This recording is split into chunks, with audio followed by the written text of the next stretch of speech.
Díomh gach éine agus fáilte ribh sreat nua de chát an áit an seo. Muna bhfuil tú foscrúta hana féin déanaan is é hias an sin agus déan like an bhíseán seo comá lehar dul. In nuamh tá nuacht an bhórgam, tá mé ag dul go dtí an rank a ríis.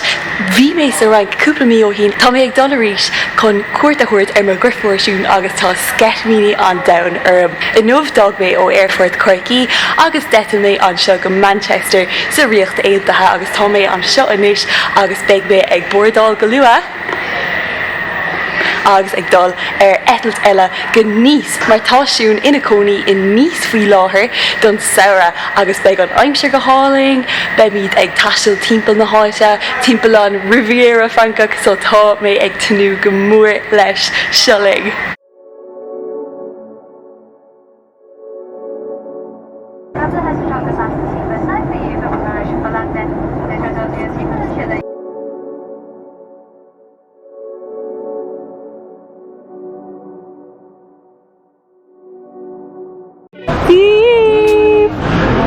Well, turais cúpla uair an seo siún. Tá míad ar promenade des Anglais nó an cad é promenade as cuig a ní is go siúl áit chun siúl just na Sasnig. Níl sé ach 10 méid ó áras an siún so tá sin áisiúil go golóir. Tá míad ag dul ag snáb sa bhean bhuiir inis agus féicií ar seo inis a riúsle tá sé go háling ar fad féicear seo.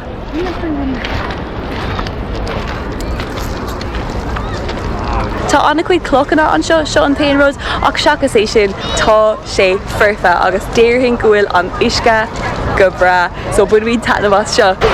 Seoling agus seach sa bharga. Tá sé dóid golóir leis na clochanna. Good yeah. Oh yeah, tá sé go híbing. Níl sé fór in éaltar. A gapan tosa go sé fór? Go gánín.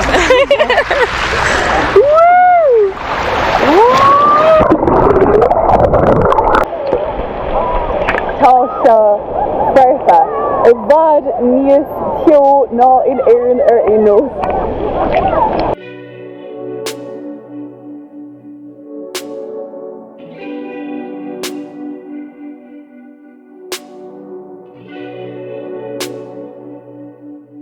Turais cúpla uair ar an drá, cúmar go lorna cathrach chun dinéir a all.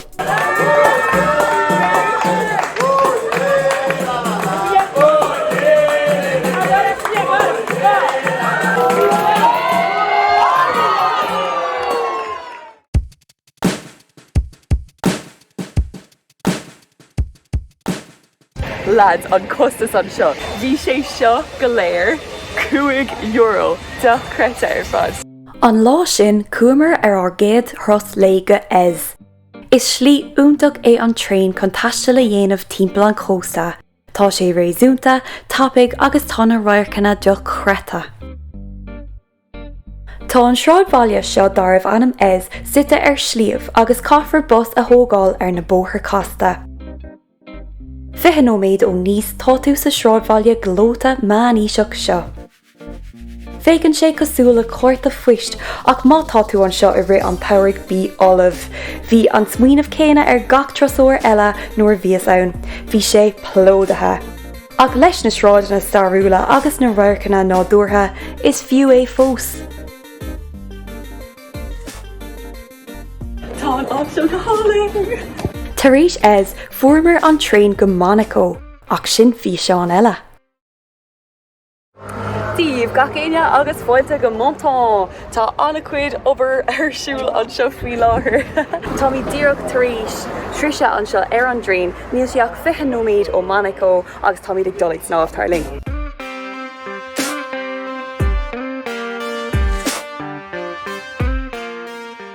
So tá míad ag dul I dro an trá faoi láthair agus níl sé ach cúpla nóméid ag siúil agus beidir go mbeadh happy hour ar siúil níl is a gcuig ach beag snámh a gcuin cínta an seo. Féiceann sé evening an seo, tá sé ciún, ihe sahar natá a gceist, so tá míad ag lurg piece of crack.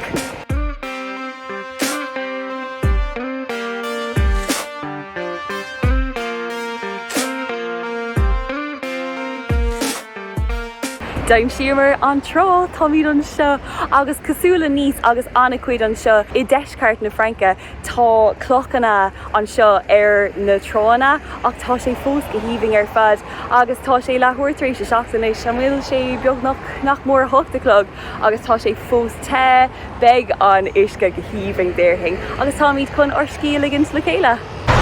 Bhfuil tú ré chun dolas seach? Tá mí chun ré seach. Well, fight. Well. Tá sé dachar galore chun siúl. Tá mí ag clárú. Tá sé ferfa. Go hálaigh. Tá sé anna sa léir.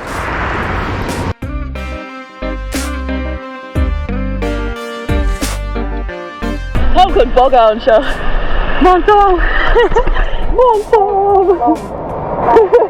Yeah!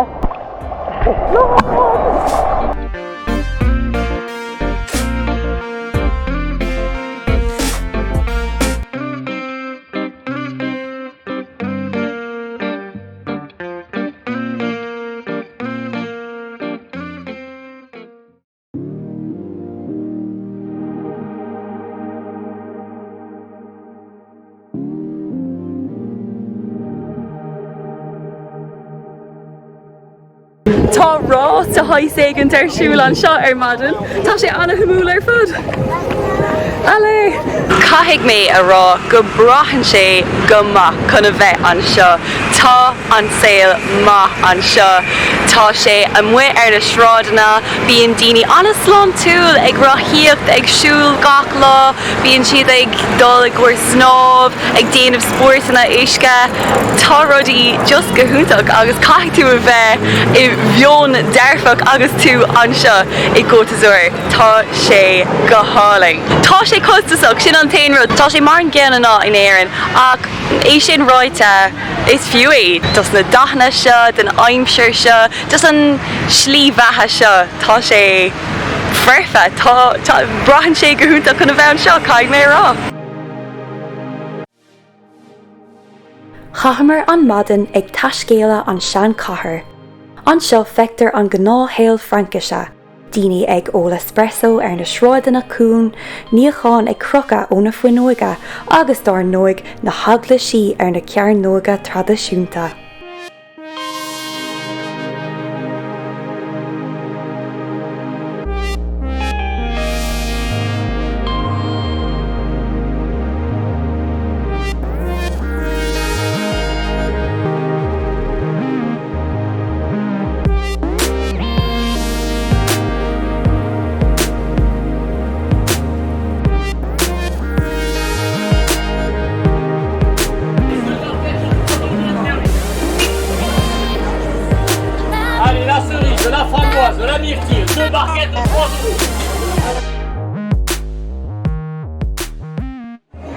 Turais maidin ag fécint timpeall an sean cathair an seo, tá míad ag stoppa a gcuir caifé íomhing san áit seo an tradiisiúnta. Agus be míad ag dul chuig caisleán éigin is féidir le drapa suas agus tá roiarc ann cosúla anna cuid is na cathaircha an seo. Ach tá mé gafa le níos. Tá tionchar na hedála le fheiceáil an seo comá ach tá sé go hálaigh fad I dtíanais.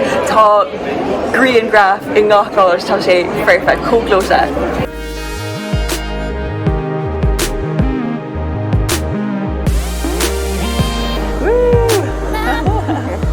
Right, tá bhíad ag drapa suas inis agus turais níos lúná cuaig nóméid tá na roiarcanna seo againn den trá agus taonn sé díreach aig go dtí an airport tá sé go híbhing.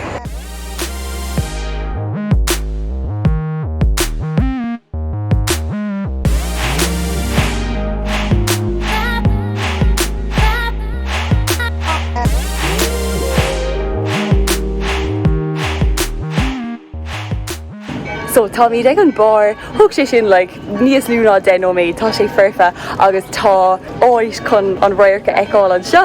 Agus féidir le siúil is tí go dtí sléite comá ceapa mar réon nós, so tá sin go híbhing ach an nómh tá mé ag caithfidh gúla so féidir nóir smuoinemh má é sin an nómh. Agus tá sé anna te.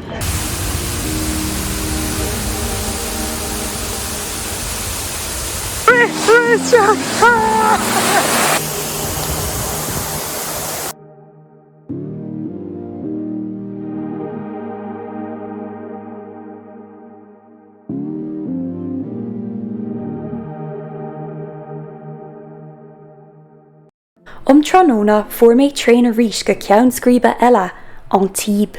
Well ga chéine fáilte go an tíb. Tá méid anseo imime éonar Tránna tuis go bhfuil siún ag obair an damhnach atá ann agus tá gach duine ag ligannta cí agus tá méid ag ddridim leis an cún anois so féachar seo anois.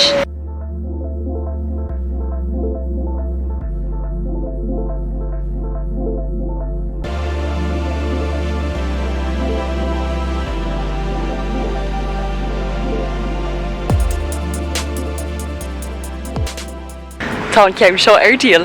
Sure cean óig bé. Fuibar bé.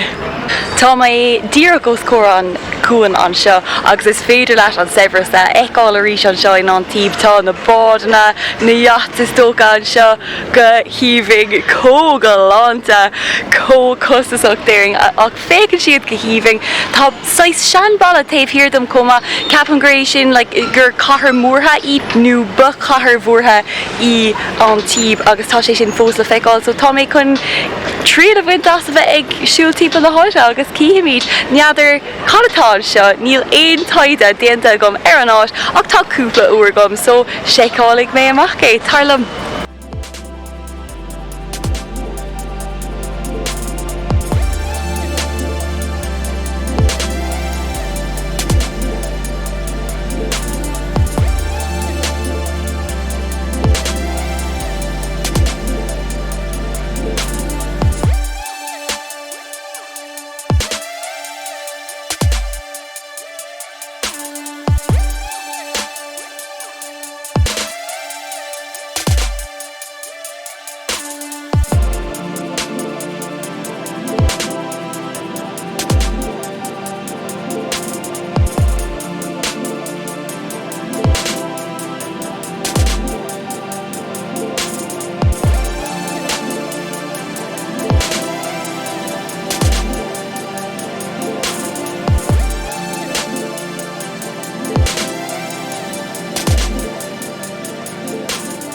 Tá méid díreach lasmuid de Muséum Picasso an seo tá sé go híomhing.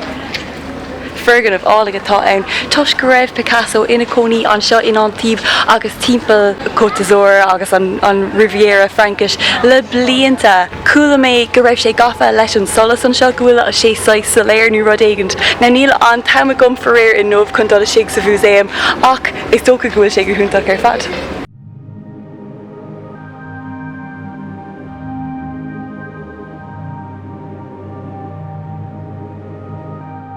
Cosú leis an seanbhaile in níos tá an tíb lán de charachtar, ba bhrealam an marga ann áit a fuair mé lón íomhing.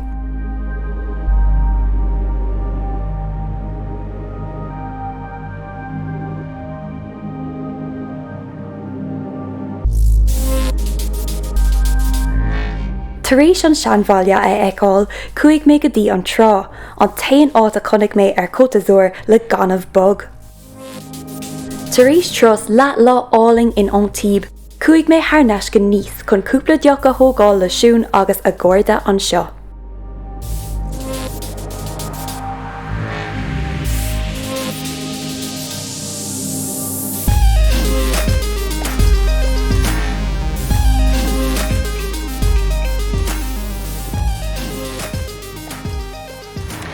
Tá sé mo bhd an deirnach an seo in níos foréir, tá mé ag etal doháile Tránna ag thart ar a cuaig nó thart ar a 7:00. So tá mé ag buint tanamh tá siúna san obair faoi láthair ach beidh sé críochnathe cúpla nóméid agus tá mé barc aigid Fearjas tá mé ag buint tanamh café agus péisrán dar nóig brioche de haisig an féchar seo inis. Cóséir comán a rodí cosúla sin bhí an rud ar fad seo €3 tá sé réúnta so féchar seo go híomhing agus seo é an park tá mé ag ligad me cí agus seo é an saoil.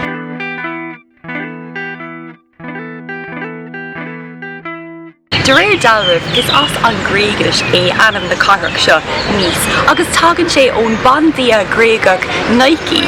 So dachraigh sé I rinne blianta ach bhí na gréigach an seo na mílta ó hín.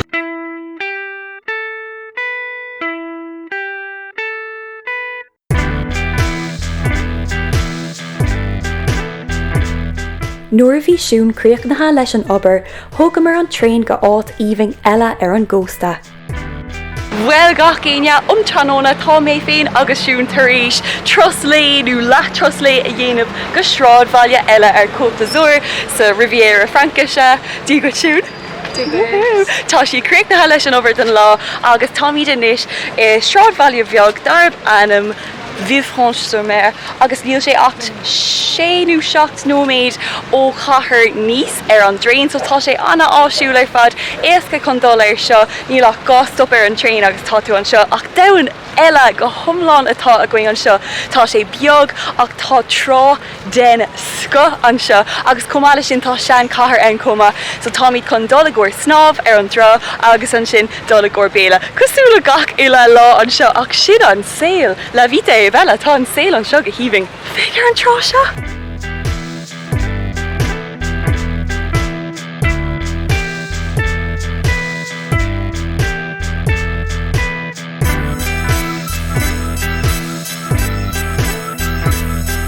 Woohoo! Tommy the Rig!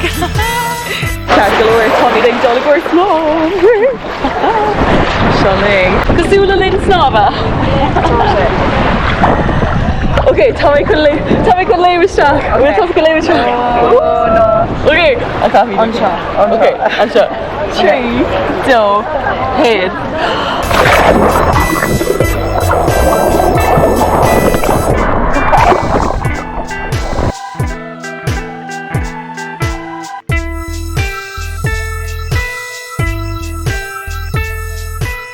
Bailte go Fraince tá an áit seo wafer.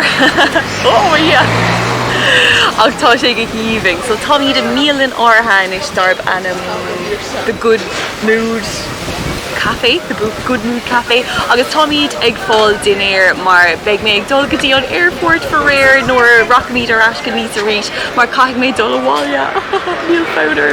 So tá míad ag bhain taitneamh as deoch éigent agus dinéir an seo for réir ní bheoch an tama going in nómh chun dul a stig sa sean chathair nó sa sean bhailte ach tá míad an aice leis an muir an seo agus tá sé anna dheas ar fad so sláinte. Well guys, for réir tá ar cuid ama bhfuil mo cuid ama an seo in níos. Cuid ama. Tá sa fós an sin. Tá mé críochnatha tá sé suas for réir agus caiigh mé dul ar an airport. Chef! Oh chef! Caiigh mé dul ar chuig éir ar rís ach caiigh mé rá go bhfuil an áit seo like níos táiming rá leis an gcathair. Tá is gom go deir mé sin a gcónaí ach like Tom Doira, like that is. Yeah. So yeah, tá siún cósás an seo agus tá siún gom go raci tú ar an asca éire ó éigean siú. Beidir. Ach yeah, so bhí sé sin go húntaach agus caiigh mé was slán aráis, so go dtí an céadrá eile. Slán libh. Slán.